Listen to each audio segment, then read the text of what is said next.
You're now watching Showbiz Now, your daily showbiz update.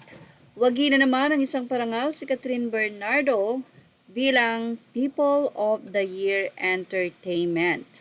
Congratulations, level up nga daw ang nasabi nga pong pagiging single nitong si Catherine Bernardo dahil hindi lang sunod-sunod ang award, ay sunod-sunod din ang nasabing mga parangal dito.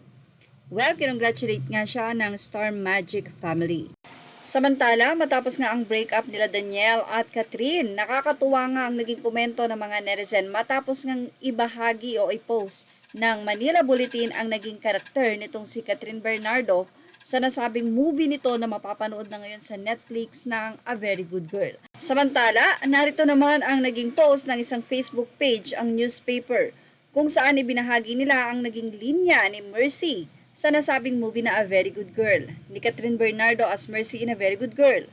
Ang mahal mabuhay, ang mahal ding mamatayan, sabi ni Mama, pag nagpakabuti ako, magiging mabuti ang mundo sa akin. Saan ako nagkamali, bakit ganito binalik sa akin ng mundo?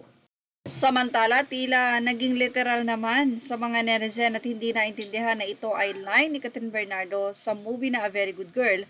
Kaya akala nila ay si mismong si Catherine ang nagsabi nito, kaya narito ang kanilang naging say. Trials yan sa faith mo kay Lord Kat, baka hindi or baka din nakalimutan mo na siya kahit sabihin nating nagpakabait tayo, pero kadalasan nakakalimot tayo kaya yung pagsubok na dumarating sa atin ay isang paalala na andyan lang siya. Inantay lang niya na tawagin natin siya, lalo mong pag-igtingin ang pananalig mo sa kanya dahil mas may magandang plano siya kaysa mga plano natin. Be grateful lang lagi sa lahat ng pagsubok dahil itong mga dumating at di magandang balik sa'yo ngayon, alam kong doble ang balik sa'yong magaganda. Kayanin mo nang may paniniwala sa kanya ng buhay. Sa'yo naman ang isa, kung gusto natin na walang problema, palaging masaya, dapat marunong tayong magpatawad at iwasan ang makarasarili. Guys, matuto tayong magpatawad sa kahit anumang kasalanan ng kapwa natin. Ang komento naman ng ilan, because God will give you a perfect man for your lifetime, just wait. Ganyan talaga ang buhay sa mundo, Kat. May ups and downs of life. Kailangan matibay ang loob mo, harapin ang maraming pagsubok. Always think positive lang. Just stay and enjoy life. Just take care of yourself. Someone deserve your love. Think positive. Ng isa, maganda ang pelikula, I like your role as Mercy. Kaya naman narito ang naging reaksyon ng netizen. Ha ha ha, at last may nakagets din sa post na to. Haha, kaya yung mga nagko-content or nagko-comment tawang-tawa lang sa isang tabi habang nagbabasa ng mga comments sa kanyang post kasi ang daming blank. Jen, ginawa na nilang reklamador si Kat sa blank nila. Marunong magbasa pero hindi marunong umintindi.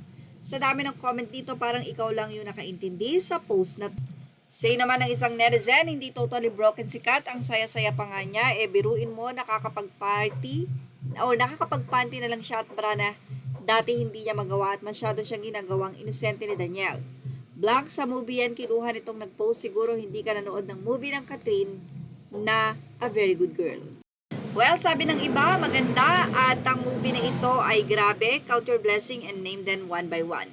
Yan nga ang naging reaksyon ng mga netizen matapos ngang tila literal na isipin na si Catherine mismo ang nagsabi nito without knowing na ito ay linya ni Catherine Bernardo sa A Very Good Girl bilang si Mercy. At yan ang ating Showbiz Now update. Images are all credit to the rightful owners and thank you for watching Showbiz Now.